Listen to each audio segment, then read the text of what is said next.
Hello, today I'm going to be playing Crusader Kings 3 on the most challenging settings possible. I'm going to go over the settings here briefly, starting with that we will be on Iron Man. I will always be on Iron Man and I will accept all events that happen. I will never reboot my computer or try to reverse or avoid some kind of catastrophe. I'm definitely going to make some mistakes. When that happens, I'll just have to play through them. I won't be playing with any mods, but I do have all DLC active and will be using all of them. All of my commentary will be live, so I won't know what's coming up later in the game. I'll discuss each decision as I make them based on the game or the state of the game as it exists at that time. My videos won't be edited, so you can see each decision I make and how that ends up in a result, either good or bad. As for the rule set, I'm going to scroll through all the rules settings and discuss the key ones.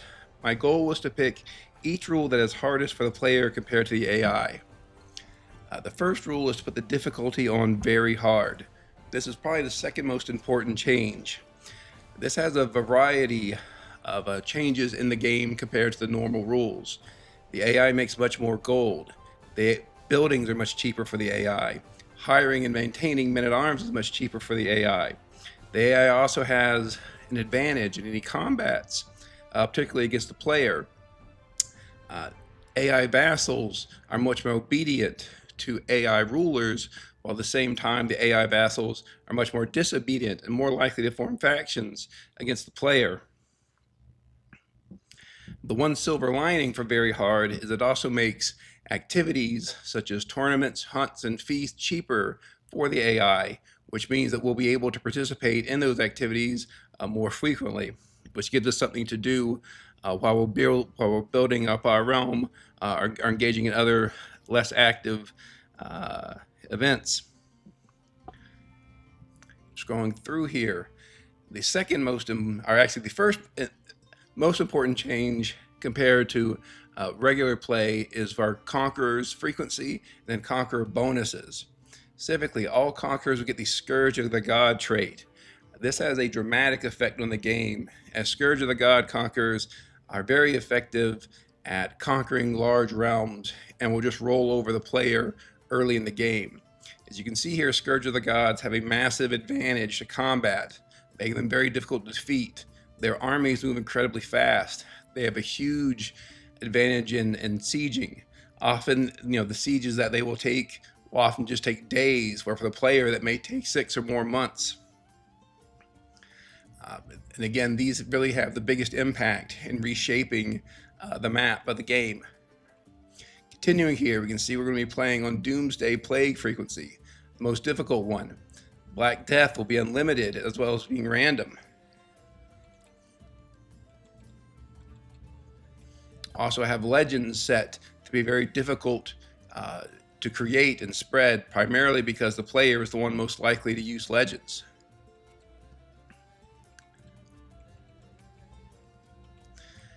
Well, probably the third most important change is domain limit -3 for the player only.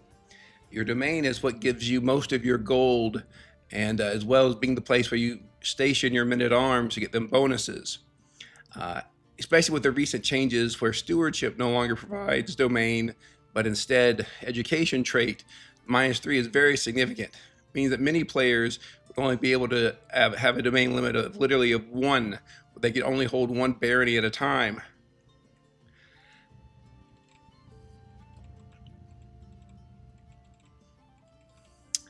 Now just scroll through the rest of here. These differences are generally less significant, but I want to have everyone see what I'm going to play under. There is one other rule I want to mention, which is that I will not become a conqueror. If the decision to become a conqueror is offered to me, I'll turn it down. And also, if I become landless, I won't try to take the decision to become a conqueror. This is simply because the conqueror trait is so significant and gives such an advantage to whoever has it that it really takes away from the difficulty if the player can become a conqueror. Also, it would mean that the most effective strategy in basically every game is to become landless and then try to make the decision to become a conqueror. We want to avoid that. So why am I playing this way? Well, the first is I enjoy Crusader Kings 3 and I also enjoy challenges.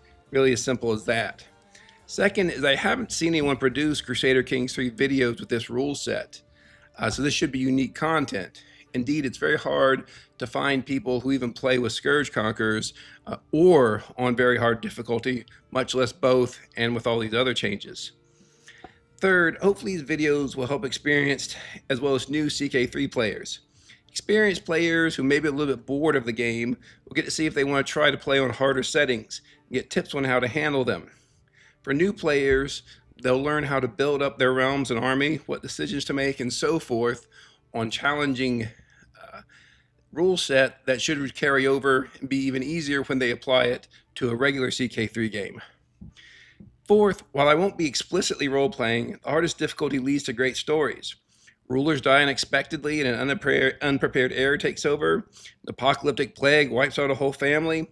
A seemingly powerful ruler loses all of his lands to Scourge Conqueror. Factions overthrow powerful families, have to start from the bottom. So the games can be enjoyed from that role-playing angle as well. For our first game, we are going to be starting with Duke Vladislav Premslid, the Duke of Bohemia in 1066. So why are we starting with him?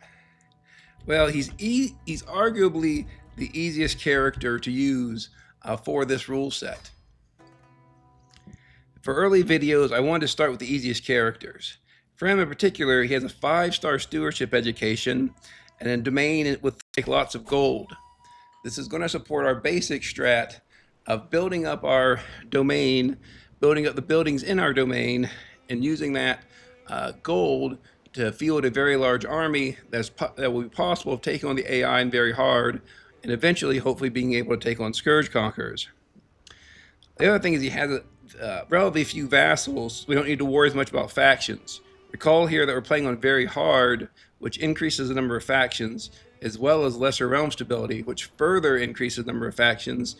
So when we do have lots of vassals, we'll be dealing with a large number of factions. Particularly Liberty factions are very sensitive in this game under these rules, where if you try to raise your crown authority at all, you'll often be facing a massive Liberty faction. One advantage that Premslid has that might be less obvious is that he's located in a small kingdom surrounded by much larger kingdoms. Scourge Conquerors have a limitless kingdom level casus belli, or CB, they use to take land. And so when you think about Scourge Conquerors, you really want to think in terms of them conquering kingdoms. Often they'll focus on much bigger kingdoms before they get the smaller ones. So here with Bohemia, you'll see it's surrounded by much larger kingdoms like Germany, Bavaria, even Lotharingia, Italy, Poland, Hungary.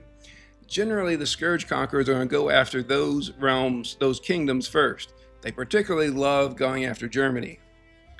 And so what will happen for us is if a Scourge Conqueror pops up near us, it's most likely going to go for one of these other kingdoms to start with. And even then, after its truces up with the Holy Roman Empire, if it takes Germany, for example, probably going to go for Bavaria, Lotharingia next instead of us. That'll give us some time, if a Scourge Conqueror is nearby, to plan out what we want to do to figure out how to survive. One other point is that Vladislav Premslid, as being checked, they have house seniority, which is both a blessing and a curse. The realm doesn't split on succession, but you don't ever actually want the oldest house member to take over. We're going to talk in-game about ways to have the entire realm go to one of Vladislav's children, then after that, the child heirs of whoever we're playing, instead of his brothers or older family members. Finally, I'm picking Vladislav Premslid out of nostalgia. He was the first character I ever played after I bought CK3, and so it seems appropriate to play him for the first recording. So with all that, let's begin. First, obviously we want to pick his lifestyle. Stewardship. Premslid always has the same perks here. The architect trait is always filled out, and he's always gone part of the way down the avaricious trait. So it's very useful for the strategy you want to use, which is going to focus on building buildings that generate more gold, since he'll get discounts of those from being an architect, cutting cornerstones, and so forth. As far as his focus, with the recent change to the way domain limits calculated, the main focus, you all pretty much never want to pick that. It just never has an advantage over wealth focus or duty. Duty can be useful if you're trying to rule a large realm and want to get, prevent factions from arising and trying to overthrow you, or take other harmful actions against you. But generally speaking, you want to go wealth, and that's what we're going to do here. The 10% monthly income is a big benefit. Also, generally, you want to check out what your culture is as you start the game to see what you might take advantage of. One of Premsled's other advantages, being Czech, is he has Industrious, which allows us to build watermills and windmills early. Those give lots of gold as well as development growth, so we're definitely going to be taking advantage of them. This is another reason to play Premsled early. Also, have the bureaucratic type of government. And there, that also gives development growth, fascination, some lifestyle experience, and it's generally good, again, fitting in with our plan of building up buildings over time to make a more powerful realm, ultimately take on Scourge Conquerors. For pin characters at the start of the game, I like to pin myself and my wife, primarily just so I can see at a glance our health, and then my wife's health as well as our ages. As the character gets older, you want to start thinking more and more about succession and your children and how they fit in. And speaking of my children, I want to pin all of them as well. This is largely because I don't want to forget about them as we play the game. And our plan here, we probably are going to be playing a relatively long game where we go through the lives of several characters. And for that reason, we really want to make sure that our children are educated, since we're going to be playing as one of them. I believe I managed to miss one of my daughters. So we will redo this and put her up there.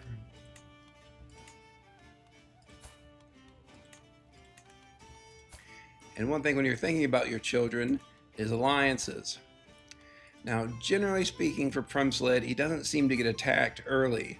One of the characteristics of playing on very hard is that the AI is more aggressive towards the players. And so you can see more early conflict where someone tries to take over your realm. But that said, the only people that have claims on Bohemia currently are all from his own family. And so the chances of someone coming from outside and taking over are less likely. But I think still want to be conservative here and get an alliance just to make sure, in case something does happen, we'll be able to fight them off. One of my big themes here in playing in this rule set is to play conservatively. That you really want to think about what's the worst thing can happen and try to plan for avoiding that. And you don't want to just start off and conquer everything in sight and overreach, because that's a sure way to end up getting destroyed. So for her, we want to see who we have that has the most alliance power, most military power. The one that comes up is Normandy, but of course he's fighting a war. We don't really want to get pulled into someone else's war. After that, we have France, but France also is likely to have internal rebellions. Generally not someone we want to deal with. Hungary is a potential, but again, place that tends to be a bit unstable. Lawsets, there's going to be an event that's going to come up that we'll see where we won't necessarily want to be allied to them. We're going to keep our options open there. That brings up Denmark. Denmark, it's not necessarily, they don't necessarily have the strongest alliance, strongest military power, but compared to other options, they may be the best of this lot. And so I think we go ahead. We should be able to get her matrilineally married. No, I guess not, to one of his younger sons. But I was incorrect. I guess Sven is not interested in a matrilineal marriage. I think given the number of sons I have, and given this is our younger daughter, I'm not going to worry too much about sending her off to be married matrilineally. It does limit our family size over time, but I think we'll live with that. We will pick, let's pick this guy. Slightly older than her, compassionate, sure.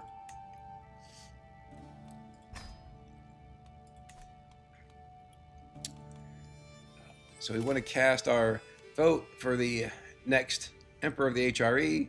we might as well vote for ourselves. We don't really want to take over immediately. We want to be able to build up our base in Bohemia first. But in case it happens later in the game, when we are a bit stronger, be happy to do it. And if it does happen early, then we'll deal with it and figure out what to do. Next thing I like to do is pin the major decisions I want to take, potentially.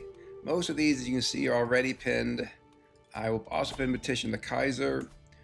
Going to pin develop capital, something that's available because Primslit is diligent, which is a very strong trait, gives a whole lot of stats. Probably want to pass it on to all of our children. We will do the plan of development because, again, we want to build up our realm as much as possible and get as much gold as we can. We also want to pin the extort subjects decision. This is from a perk in the stewardship tree. It gives us money from our subjects, something you always want to do. The rest probably don't need to pin right now, but you may want to revisit them, particularly knights. Activities. Also like to pin all activities so I remember what's available and what I can take. In particular, we will want to make sure that we click on notify when I can join other people's grand tournaments. As I mentioned earlier, because we're playing on very hard, the AI has a lot of gold and activities are much cheaper for it, and so a lot of grand tournaments come up. Those grand tournaments give you hostile looter experience, which is very useful and important across a broad range of areas. You can get more health, you can get a bigger army, you can have your army move faster. All good things that we'll need, especially once we start fighting the AI. Also want to look at our courtiers here. If we have anyone who is particularly good as a guest, not really seeing it. This woman could definitely be our personal physician, so I think let's get her. Though we do have our friend here, so maybe we should have just stuck with him. As far as most of our family members, we'll get them married off as we need. We will get her married to someone to bring another courtier in. The issue here is that because we're playing on very hard, the courtiers that we can get are quite limited in terms of their stats. They'll never have a stat above 12. But here we have this guy. Stats are about as good as we're going to get, including 11 prowess. He could be a knight if we need it, so we naturally marry her. One thing you always want to be sure of is that they are a guest or courtier, which will cause, if you're marrying a woman to a man, matrilinearly. Because if they're a guest or courtier, that will bring them over to your court. On the other hand, if they have some job, like marshal or steward or whatever, even if you marry them matrilinearly, your female courtier will then go over to their court. As far as men, you can of course marry them, to pretty much any woman, and they will come over to your court. Again, generally looking for stats for people that might either be good stewards. We can put them in as our seneschal, intrigue, which you can use them as spy masters, or learning, which you can use potentially as physicians. Though again, we already have some good physician candidates, so we don't know about that one. So we marry him to this good woman with good stewardship and good stats overall. We will marry this woman to someone with good prowess. Sometimes when you try to get someone with good prowess, it comes up with a bunch of mayors. We don't want to marry her to a mayor because she will then go to the mayor's court. Instead, marry to this guy. Looks good. And I should say, normally I don't do a lot of micromanaging of my courtiers. Really just at the beginning here to get some decent ones, but often later in the game, unless I'm preparing to attack someone that's going to be really close, so I'm really thinking, gee, I need to make sure I have the best knights possible. I don't pay as much attention to my courtiers and getting particularly good ones. Now that we have done that, I'm trying to think if there's anything else that we want to do before unpausing the game. Of course, we want to look at our courtiers in terms of their jobs. One thing you always want is to have the best tutor you can. And then in terms of the options for that tutor, I generally use a tutor to educate children. Because again, we're going to be playing as one of our children, so it's very important that be as well educated as possible. It's especially true now, given that domain limit is based on the education level of your child.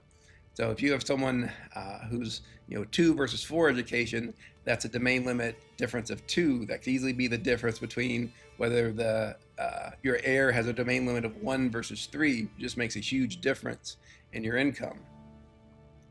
And you can see here that we have a domain limit of 4, which is 3 over, but 4 is actually very high for this. Remember that Primsalid has a 5-star education. He also already has the perk in the stewardship tree that gives him +1 to domain.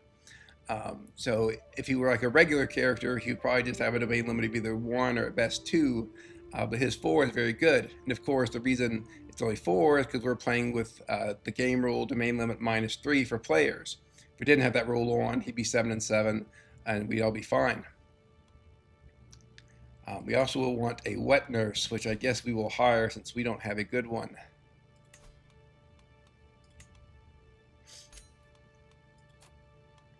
I guess we'll leave that off there. Also want a good seneschal. The reason for this is seneschal you can put them on to organize the court and boost the skills of others. And again, you want them to boost particularly your tutor and your personal physician here. We will have her be our personal physician since he is good. The other positions we'll leave open for now, though we will want to fill at least some of them as we go on. So we talked earlier about how limited our domain limit is. One way to change your domain limit positively is to get a higher title. Currently, Primsalid's only a duke, but he can quite easily become a king. And you see that we will do that by first forming the Duchy of Moravia, which will give him 2 duchies. Now that he has 2 duchies, once he gets up to 500 gold, he can create the Kingdom of Bohemia. That will give him another domain limit. He'll be up to 5. But even then, if we're 7 out of 5, we don't really want to be there. That's pretty difficult. So we're going to give away one of our domain counties here. Specifically this one. The reason I picked this one is it only has 2 baronies in it, which limits how much taxes you can get from it. All the others counties in this duchy have more, and some of them like Doubleday, Pilsen and Prague have a lot more. In terms of who we're going to give it to, I know there's some discussion on this. I'm a big believer in giving him to family members. Members of your house or your dynasty, you can often get bonuses that improve their opinion of you that don't apply to other vassals. So here we're giving it to one of our brothers who has, you can see he has a 4 domain limit, so you can easily take it. That gets us down to 6, reduces the penalty that we have for being over the domain limit.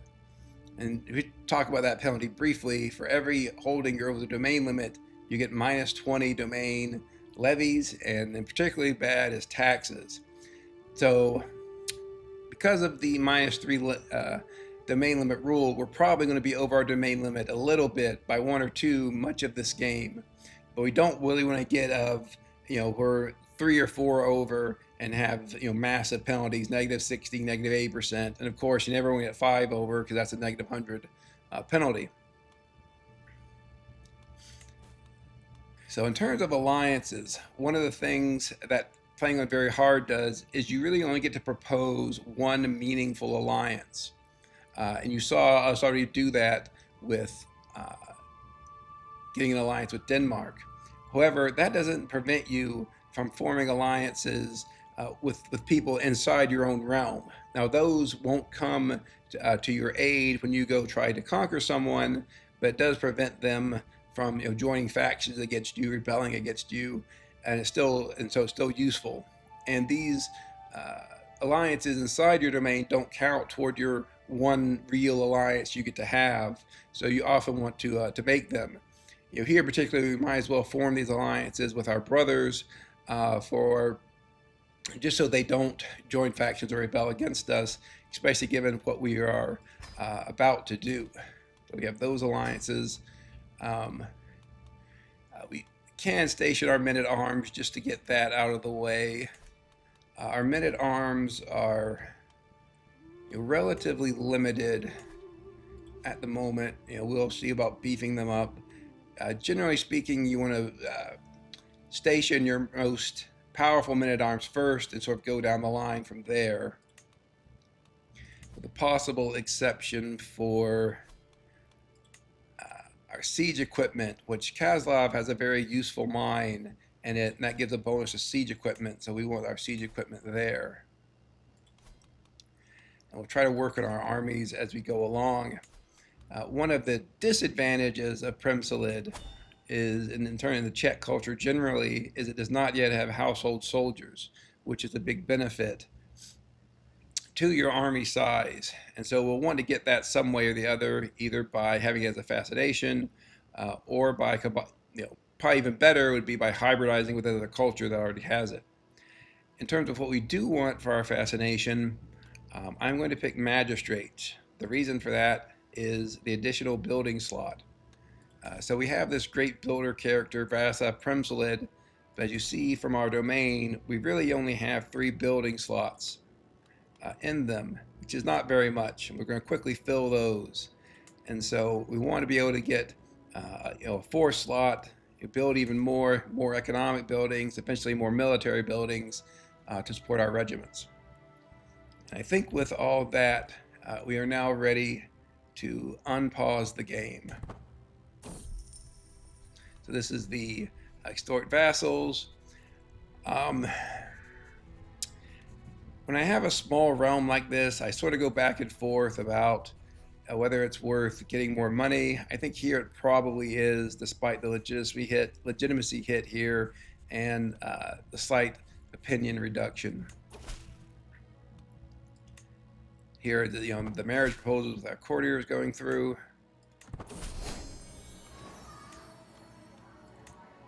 Here is our wet nurse. Here's our alliance with one of our brothers. For the wet nurse, you have a variety of choices here that you can pick in terms of the focus on. I usually go with instill virtue. The reason is that virtuous traits are very useful in terms of making it less likely that people will rebel against you. They have a straight. Each virtuous trait gives a straight +10 to vassal opinion, and that can really be the difference between whether someone hates you enough to form a faction and rebel against you, or whether they're satisfied with your rule. And most of the virtuous personality traits are positive, tend to be useful. The one that's a little bit shaky for Catholicism is the honest trait, which is a net loss in stats. But even then, probably diplomacy is more useful for the way we're going to play than intrigue. One other thing is particularly for elections for the HRE Emperor, having virtuous traits is very important in how the electors weigh candidates. So the more virtuous traits you have, the more likely you're going to be elected as the HRE Emperor. The others, friendship is fine, but not really as good as instilling virtues. And so same here. I don't plan on really being an intrigue character.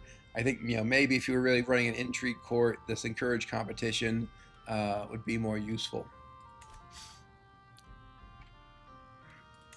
So now we do have enough gold to create the Kingdom of Bohemia, so we will be doing that.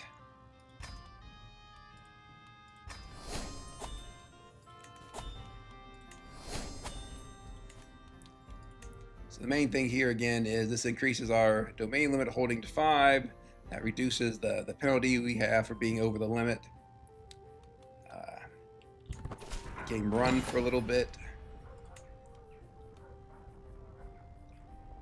We will commence preparations in terms of having our courtiers make a crown for us.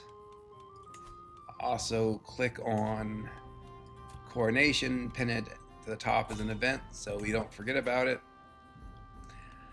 So we've been offered to be the Marshal of the Holy Roman Empire. Obviously, we would prefer to be the Steward, but I think being Marshal is okay. I think it does give some benefit to reducing the cost of men-at-arms. Not ideal, but okay.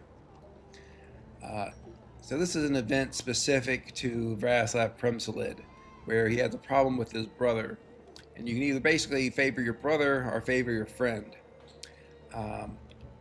The issue here is that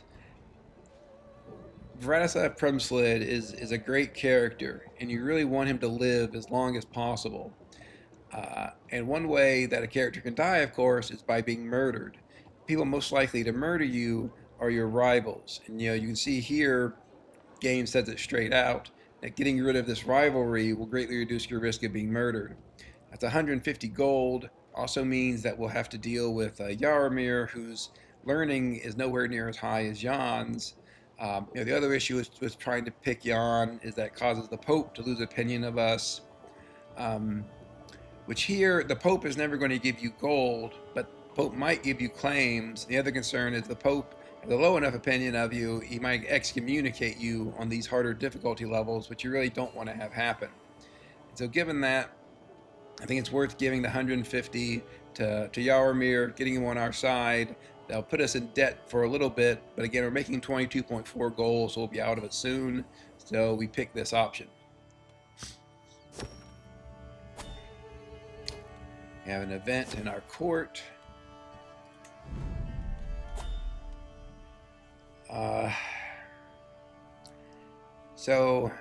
And I should say I'm generally not going to be reading the text for each event. I'm really going to be looking at the decisions, really just to save time.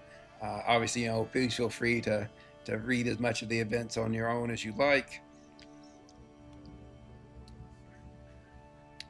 Here, I think it's probably something worth going up. It's a bit unfortunate because it does put us deeper into debt. But again, the reason we're playing Vratislav Premsalid is because he makes a lot of gold, and so we should be able to make it back relatively quickly. Just click off some of these notifications. So if we get new notifications, particularly notifications about events that the AI is holding, we make sure they pop up. So here is the other decision that's specific to Vratislav Premsalid, which is there are two quite large and useful duchies to his northwest here, both in the Kingdom of Germany, which he could get pressed claims on. And so your option is, to get those pressed claims on those, or to decline the claims. You get, a lot of prestige, some legitimacy, and you get a weak hook on Kaiser Heinrich, which can be very useful. Such as we could demand that he give us the stewardship position on his council, and he also gains some opinion of us. So this is really one of the differences in playing on normal versus playing on these most challenging difficulty levels. If we were playing on normal, I would get the two press claims, never really even think about it, and then I would go conquer them, and we'd be more powerful, and that would be that. And then I'd probably start looking for other duchies within Germany to get a claim on, either from the Pope or some other way, conquer those and try to form the Kingdom of Germany as fast as possible, just because Germany is such a large and potentially wealthy kingdom. But here's the problem. I talked before about how scourge conquerors just love the Kingdom of Germany. If there's a scourge conqueror around, touching the Holy Roman Empire, the first thing they're almost always going to try to conquer is the Kingdom of Germany. So any lands you have there, very likely you're going to lose them. And given that, it's really makes this sort of a tough decision as to which to go between these two. I still think probably getting claims on them is better. We may, again, they're press claims. They go to our heir. We may be waiting a while on these claims because we'll need to see how things shake out with conquerors. But I still think overall it's slightly better to get these press claims rather than getting a hook in this other stuff. So that's what we'll do. So here we have the option to get a very talented stewardship character to come into our court, or the other option is to get some gold and development.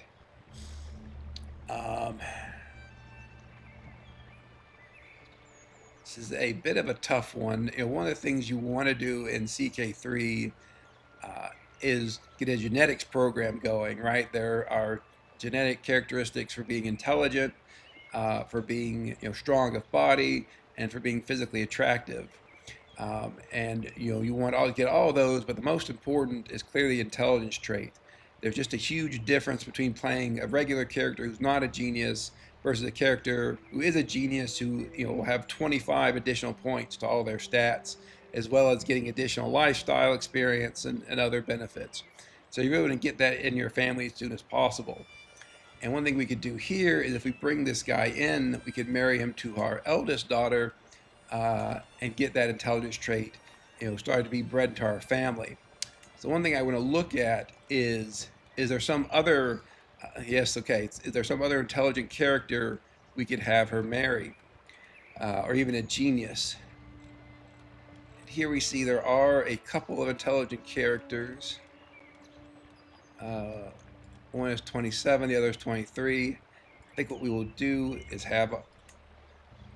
make sure she's matrilineally married, have our older daughter marry this intelligent gentleman here. So with that done, it's less important that we bring this guy into our court. I mean, he would make a very good seneschal, so I guess that's the question of whether we would want him to come in and do that. Let's compare him. Yeah, you see, this guy just has much better stats. It's a tough decision, but I think we actually will invite him, and we'll just count on Vaslav's ability to make money to make up for this 180 gold that we're passing on.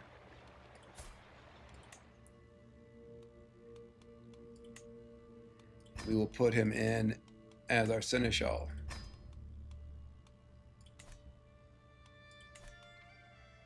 And then continue on. Someday we'll have enough money to hold a coronation, which is the next thing that we want to do. So one of the things I probably should have done earlier would be to see about romancing our wife. Just cuts down infidelity, increases the likelihood of more children.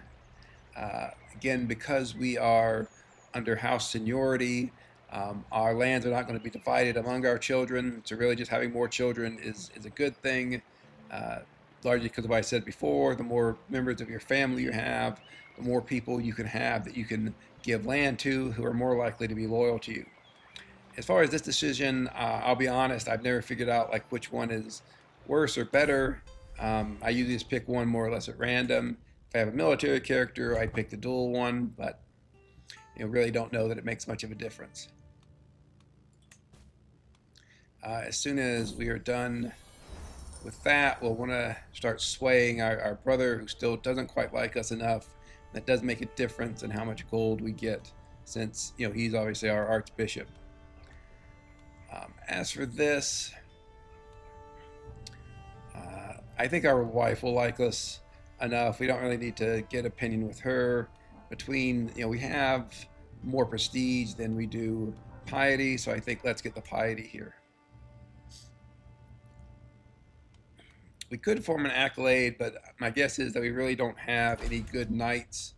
We're better off waiting and seeing if we can get some good knights by the invite knight decision, but it's not something we need to really worry about right now.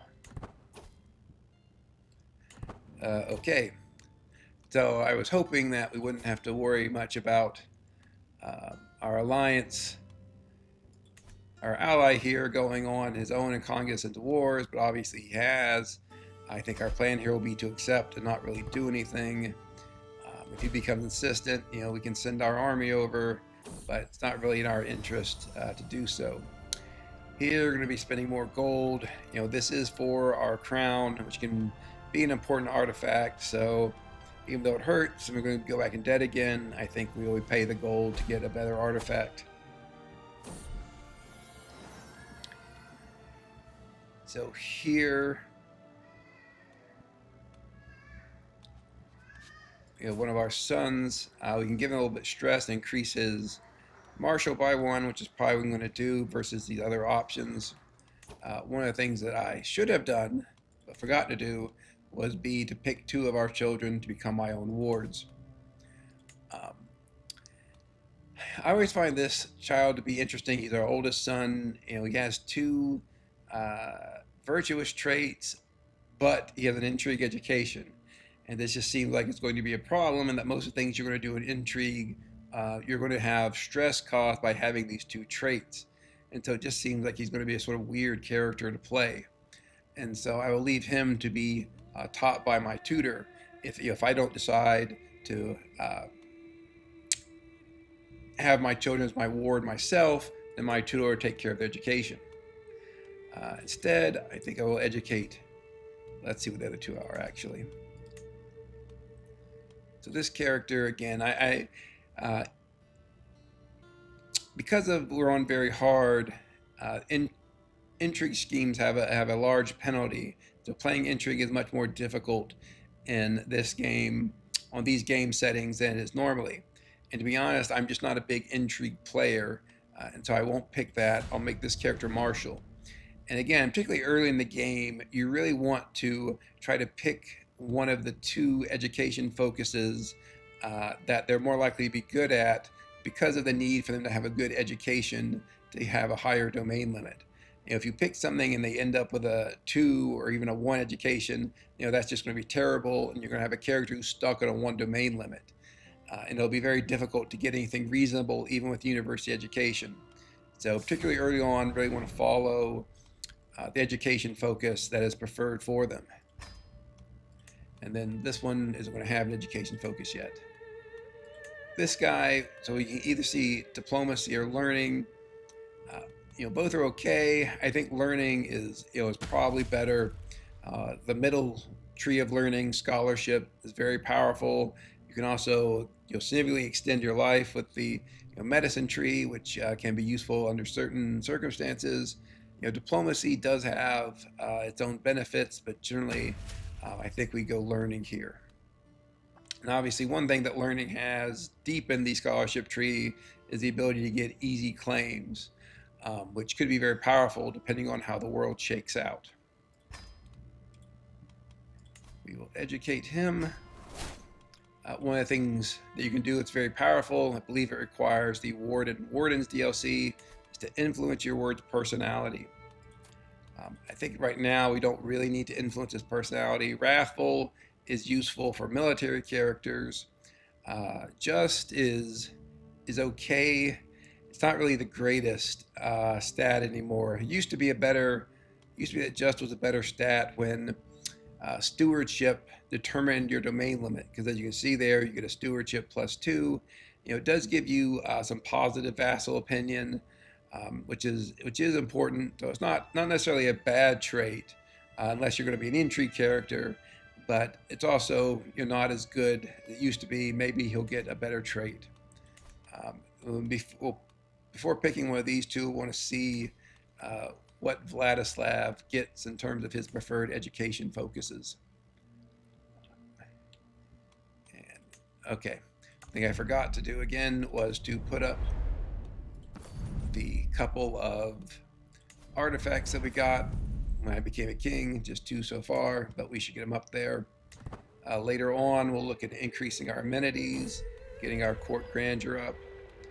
Here, really don't want to spend gold, or I guess we could give a hook to this person, as there's really not much you can do with it, so we might as well do it. The other factor there is that before doing that, we only had a 57% chance to romance our queen. Now it's up to 67, so it made a significant difference. If we were already at 95%, which is the maximum, then I probably wouldn't have done it. Here, really don't want to take 46 stress. Absolutely do not want to get a rivalry with Kaiser Heinrich. That would be quite bad, especially if he tries to start murdering us. So we'll just basically, take the option that does nothing. Here, our good friend Jan has improved our crown, which is great.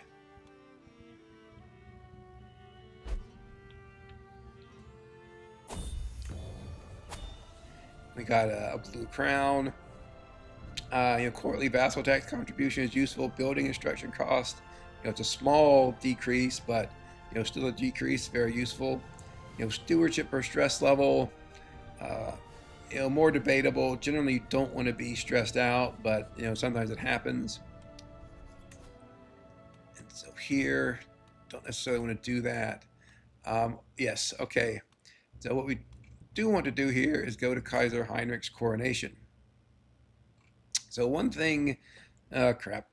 So one thing on this level of difficulty that you always want to look at is where plagues are, and obviously you want to avoid going into a location that has plagues, because if you get a plague and your character dies, that's quite bad. It's especially bad here because if Radoslav dies, the person who takes over is his brother here, Count Conrad of Brno, who has a terrible education, is only going to be able to hold, he's going to have a domain limit of 1, so we'd have to give away more counties. Instead, we really want to wait until our children come of age, and then what we can do with them is elevate co-monarch. This will make them our preferred heir, and it means instead of all our lands going to the oldest house member, it'll instead be going to whatever adult child that we pick. But as you see here, we can't elevate a co-monarch if we're at war or if the person's a child. So we really need to live long enough for our sons to become adults, and then we can pick the best one to be our heir by making them our co-monarch. So bottom line is, really don't want to die. The problem here is, as you can see, there is a plague that is, see what kind of plague it is. Plains fever. So it's a minor typhus plague. So, obviously it could be worse, could be major, apocalyptic, and then we'd really be concerned. So it started on October 23rd, 1066.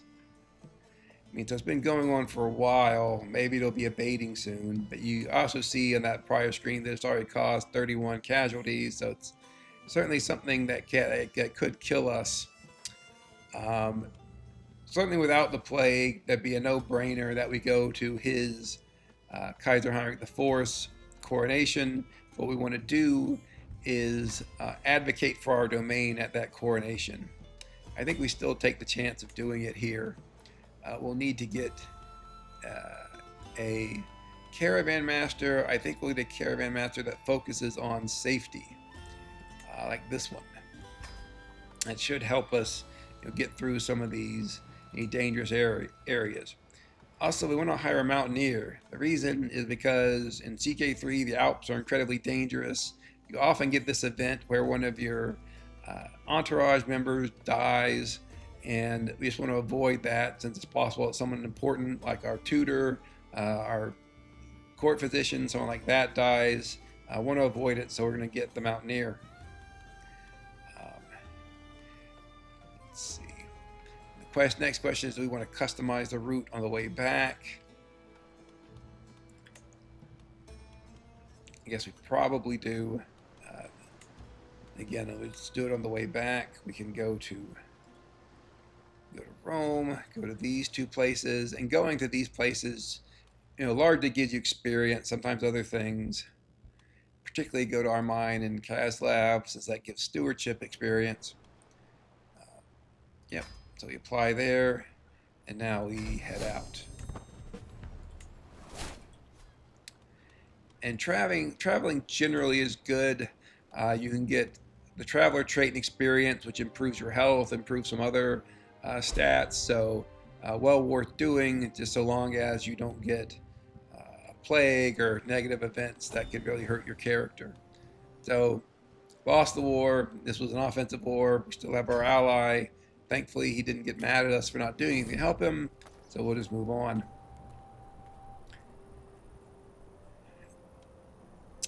So here, basically, there's a coin flip to get Herbalist. If we don't get it, we get 23 stress. Herbalist is very useful. You can see it gives 4 stats. Also gives a big disease resistance health boost. So we're going to go ahead and give it a try. And we got it, which is good. That's helpful. We have this guy. You know, we might as well have him join us. There's no real harm to it. We have this event. Really don't want to pay him any gold. I guess we'll roll the dice, but more likely we're going to spend some prestige and be stuck for a couple weeks. Let you know that happens, not a big deal. See notifications that our tutor is increasing the stats of our children, which is very good. Speaking of our children, again, this is the reason you pin them, is so you look at them. Okay, so we see our youngest child who did not have an education focus earlier. You know, and now we see that he is rowdy, a childhood trait. So either intrigue or martial. Predictably, we're going to go martial. Between these two, I don't know. We may as well just educate the older one for now. May see, you know, how he turns out in terms of his traits. If he gets bad traits, or if the 5-year-old we're currently educating gets bad traits, you know, we can switch down to our youngest son. But obviously, you can only personally have two children as wards at a time.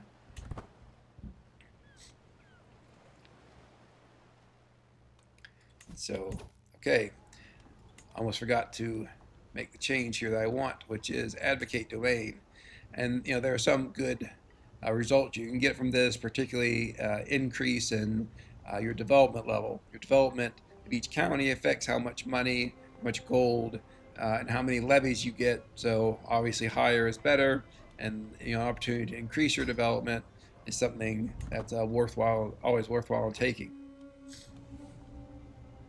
So he does have some detractors, most likely the Pope.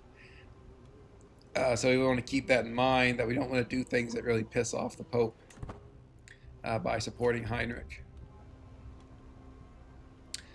So this is an option where we get benefits, but at the cost of giving him a hook on us. I don't really want him to have a hook. He might use it to increase our tax obligations to him, or also even to force us into some sort of form of Confederate succession. So I think for now we just say no. You know, we're not going to take either the options that gives him a hook. Instead, we'll get a little bit of opinion and prestige with him.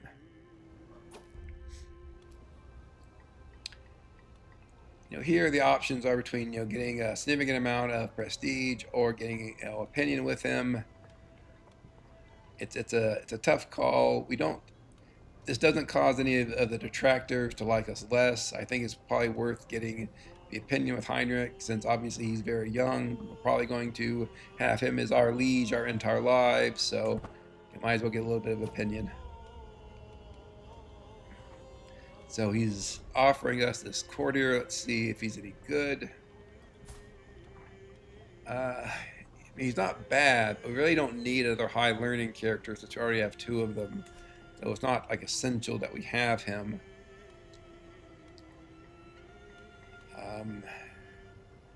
That said, there's no other option. I thought there was an option that allowed.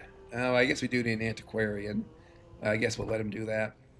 I thought there was an option there that allowed you to turn away the courtier, but get more opinion plus opinion with the liege, and there. But I was incorrect apparently, at least for that particular event.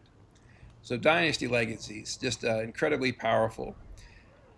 I almost always go with the first 3 in blood to start. Just as we talked earlier, the having good genetics and particularly getting the genius trait is just a real game changer in how powerful your characters are. It just makes everything so much easier in terms of your wars, vassal management, making gold, everything. Just a massive difference. And so I generally recommend going these first 3. And after that, usually at this difficulty level, I will then go warfare, because given that we're playing on very hard, just waging war just more difficult, and you know, having these unlocked makes warfare quite a bit easier, especially if you're playing with, you know, martial characters who benefit from them. we have someone who is inspired. Not sure how much this is going to cost. I think maybe we wait a while on that. We're likely to get a book that increases lifestyle or learning lifestyle experience. We're not currently doing that, so less useful to us. Hopefully she sticks around and maybe we'll do that later. Okay, so I guess here's the event I was actually thinking of earlier, which is, Kaiser introduces us to someone. I think here it's worth, going in to try to get a friendship with Kaiser Heinrich. So he likes us more. Maybe he'll, give us some positions in his court. That'll be beneficial. So I think we go there. Here, options are basically, this 75 prestige, a little bit of stress relief. Alternatively, you can get some learning experience or some piety. I think we do the latter here. We're not going to be converting, so the middle option isn't really that relevant.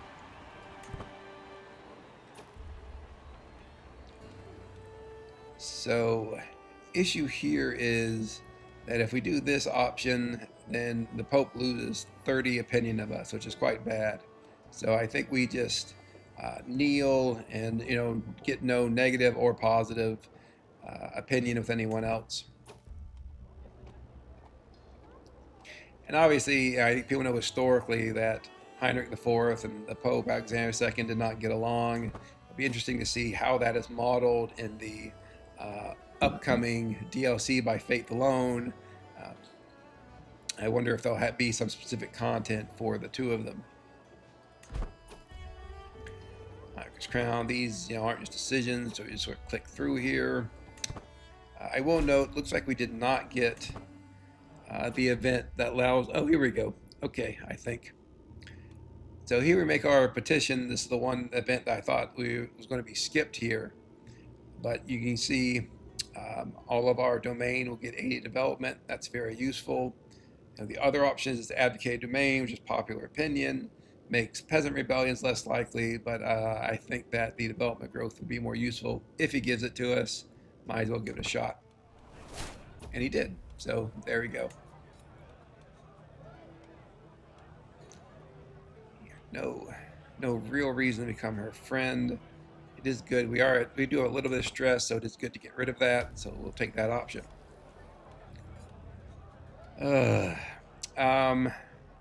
So I said before, really don't want to give him a hook on us.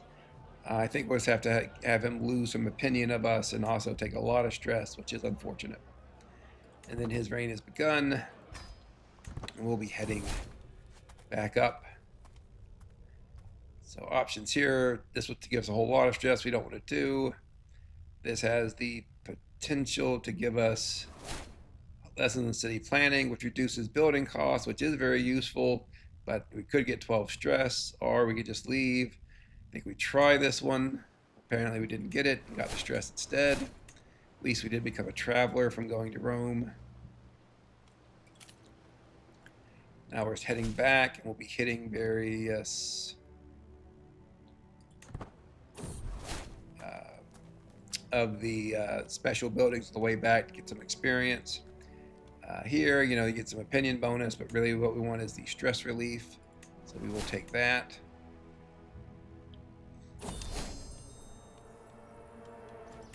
Stewardship perk. You can either pay gold. I guess this is probably the highest percentage chance here. Let's have to see. Hopefully we don't. That's unfortunate. We lost a lot of gold. When we get back, we do want to hold our own coronation. Ideally, we'd have built up enough gold to do that while we're traveling, but hard to say now. Here, the options are to lose some prestige in exchange for speeding up our trip by 3 days. Not really worth it. We'll just sit there for the extra 3 days. Here, going to our lifestyle perks, we're going to fill out this tree, get down to avaricious, which obviously gives you significantly more holding taxes. Very useful, very powerful, as is the one right before it, at any cost. Domain taxes and then sell titles can generate a lot of gold. If you get a few more that aren't as useful to us, at least now, before we get there. But we're going to continue on our stewardship lifestyle and get the perks up to avaricious. Then we'll have to think about whether it's worth going into administrator, which is really more useful when you have a large realm with a lot of vassals.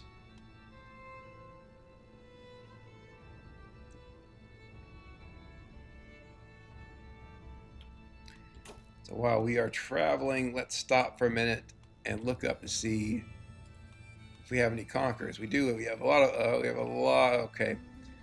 So here are the current conquerors, and some of them are really unfortunate. We have the ones that we don't really care about. Wow. So Great Liao has a scourge conqueror. He's already put together quite a big realm. Pagan, I guess this guy must have just come into power. Wait, where is he? Okay. Okay, so he is there. I guess I must have clicked on a tributary or something. But again, those two very far away. Don't really care about them. I believe this guy for the Ghaznavids, he starts as a conqueror. I think he's the only one who always starts as a conqueror on this date. So again, very far away from our domain. Don't really care. And then here's the problem. There's a minor problem and then the really major problem. So the minor problem is this guy in Wales. You already see he's probably going to form the Kingdom of Wales as soon as he has enough gold. He's already taken over the rest of Wales. Very likely that... I guess Harold Godwinson must have won the battle for England, interestingly enough.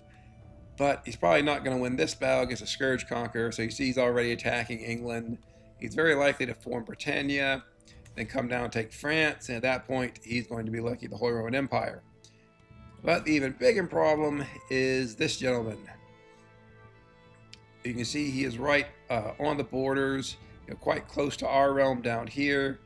He is very likely to start attacking the Holy Roman Empire and taking Germany and other large kingdoms. Again, if Scourge Conquerors have a kingdom casus belli, so what they do is look at kingdoms to take.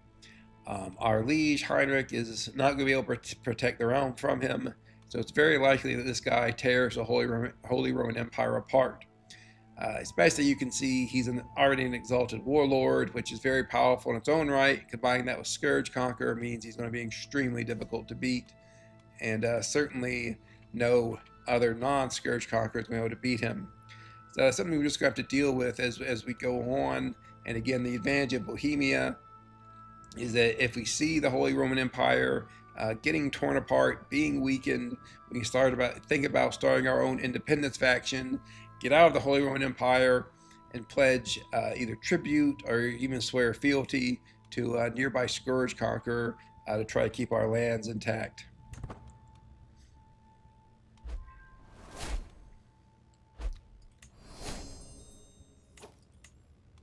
See, we'll check on, make sure I did not. I meant to do this earlier. I will do it now. A little bit unfortunate. So another way to pick your heir is by getting him to absolute crown authority. Very unlikely we do that in Vradislav's lifetime, but hopefully one of his heirs will do that. So this is our brother.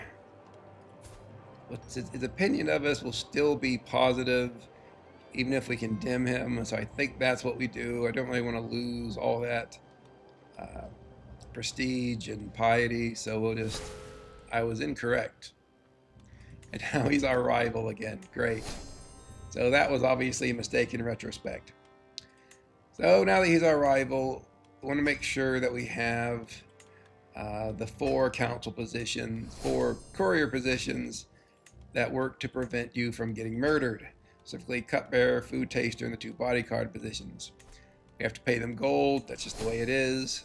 As soon as we are done here romancing our wife, we're going to go to trying to sway our brother, who's now our rival again. Again, just an unfortunate result. In retrospect, would have just taken the piety and prestige loss, but oh well. So here, this is the event to continue the romance scheme. It was successful. And there we go. And so now we start trying to sway our brother, who is once again our rival. Keep saying yes, he is our brother. Okay.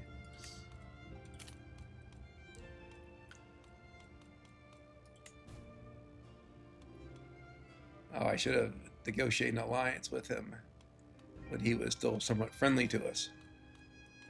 Let's see what kind of coronation I could hold if I choose to hold one.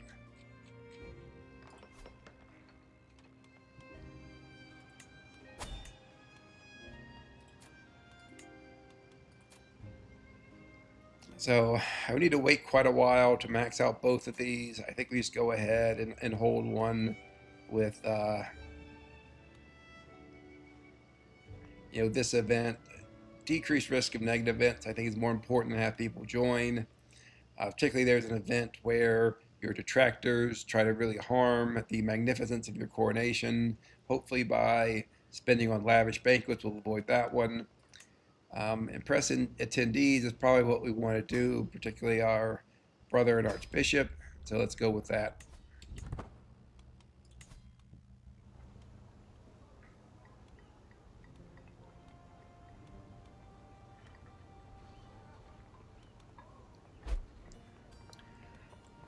And so just to talk a bit while we're waiting here, as part of the coronation, you always get the opportunity to swear an oath.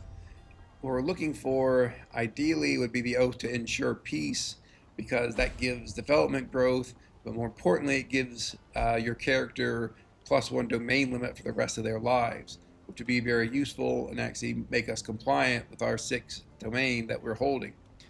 If we don't get that one, it seems like he often doesn't. What we'll do is the shape the realm, which is build buildings. That one is if you build 8 buildings, then you get a discount to all the rest you build for the rest of your life, which again is very important given that what we primarily want to do with Vrasa Premslit is have him build. This one I think is an obvious choice for Yarmir to improve his opinion of us. Hopefully at some point he'll stop being our rival. So we get a great Warhammer. Yeah, I mean, we always really want to take the Warhammer. It's just very useful. Unfortunately, this is the event where we have these people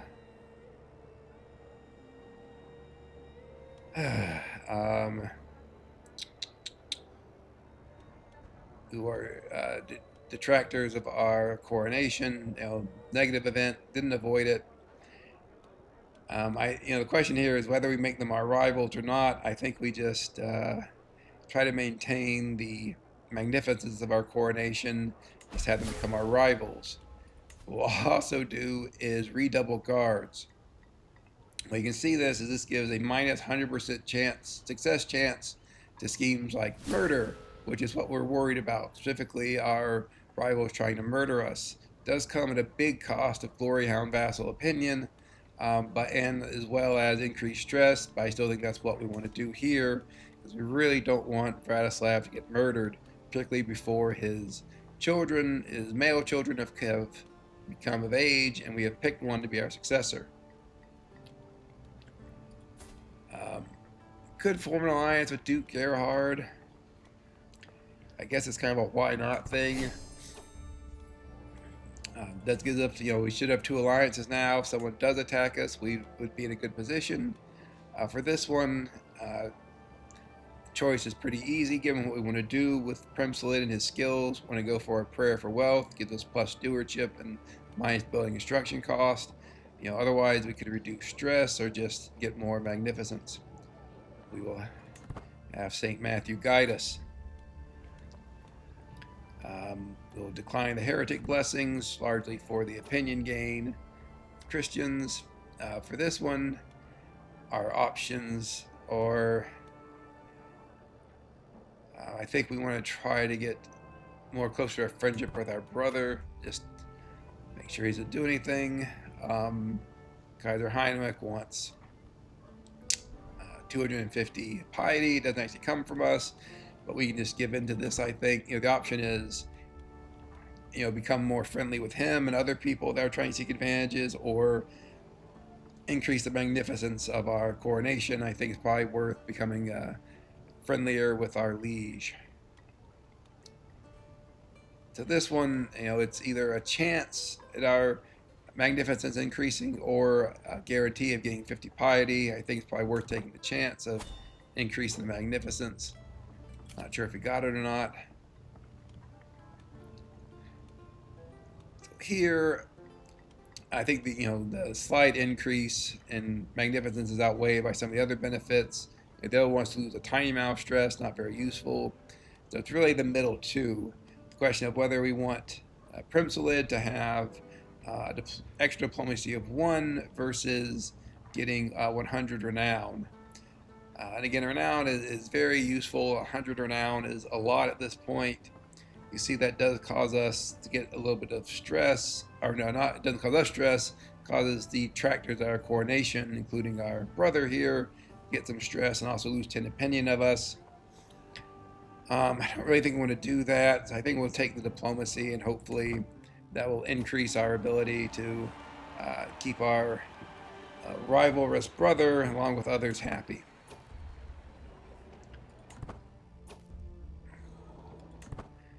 These are some events that we largely just click through in terms of benefits that we're getting. We do want to have our crown inherited with the kingdom. For this one, we're unlikely to have vassals of other faiths, so we don't demanding conversion doesn't really matter to us. Instead, we want more piety from this decision. Crown prays atop our brow. Let's make sure it actually was, because it usually isn't. Now it is. Okay. And so as you can see, we did not get the ensure peace option, but we do have the shape the realm option, and that is the one we will pick. Need to build 8 buildings. After that, we get shape the realm, which is a very significant reduction to construction cost of additional buildings.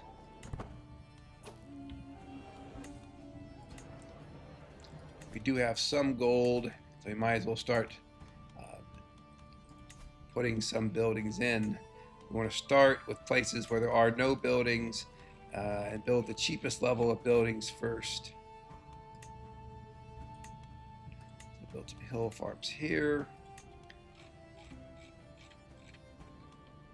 Let's see. This one, I'm thinking forestry gives the best return. Looks like it.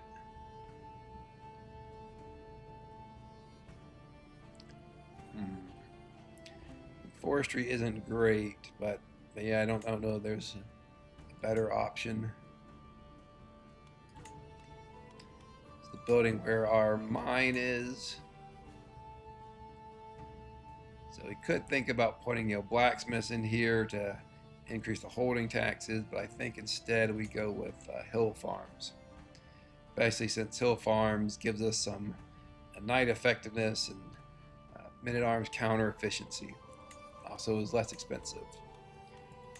Here we don't quite have enough gold to build mansions, but we will build those next.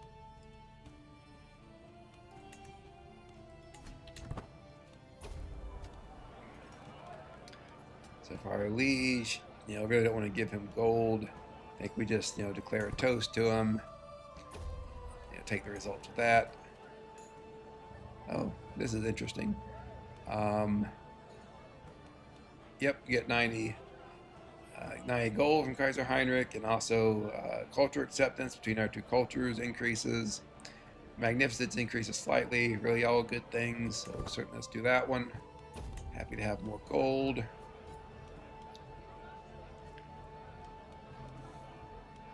Here the option is for Count Kazlav. Either we can get a weak hook on him or increase his opinion of us. I think let's actually get a weak hook on him. Sometimes he can be rebellious. I think we're better off if he is not. Trust of other cultures really isn't too useful here. It's usually the one I pick when I have a bigger realm, but we don't. Everyone in our realm is basically Czech. So the question is either the faith of our supporters, my supporters, or this prestige and legitimacy gain. I think we'll get the opinion with guest. Reign begins. We get impressive coronation, which is good. Get us some extra tax money.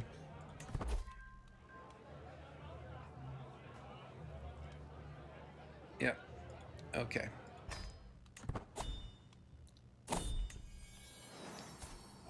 Wife gave birth to a daughter, so we'll pin her. Let's see about whether we want to give influence of personality traits of any of our two children that we're tutoring. So here you can see that he's rowdy, and so wrathful is useful. Probably never going to make him just. Diligent is useful just because it's such a great increase in stats, right? A total of 8 increase in stats. Also, you can develop capital. I think let's try to give him that, and then you can normally on their own, children will just develop 3 personality traits. You can, by influencing their personality, give them a 4th, but that's the limit. So I think ideally what we do here is give him diligent and wrathful, but I don't know whether that will work. And then for this one, because he is a learning focus, I think either of these is less useful. We could try to give him just, hopefully we'll let him develop personality traits on his own and they turn out to be virtuous, otherwise useful, and we'll get to pick his traits since he is our ward. Unfortunately, that one didn't go through.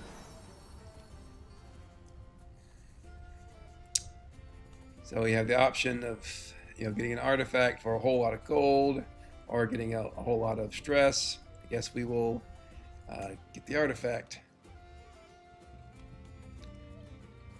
And so at this point, it is a bit of a waiting game where we're looking for our gold to build up, use that to build buildings, and also ideally what will happen is our other vassals will start holding activities, because again, on very hard, the cost of activities for the AI is significantly reduced.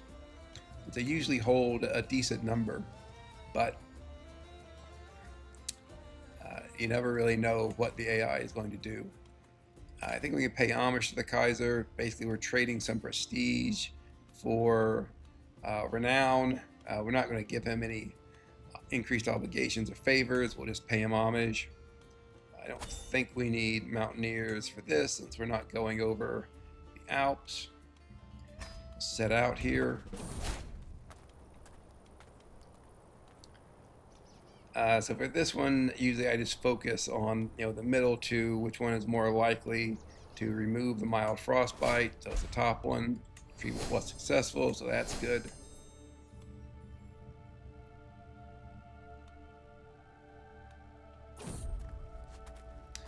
Whenever this one is available, always pick it, but unfortunately it's not. So we'll go with the one with the higher chance of success, which is this.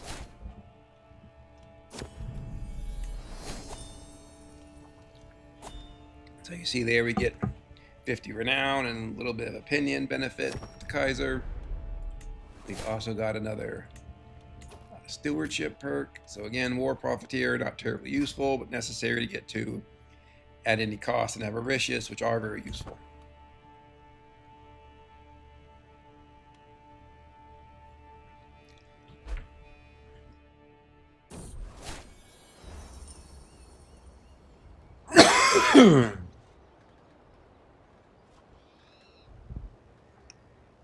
And now we are back home.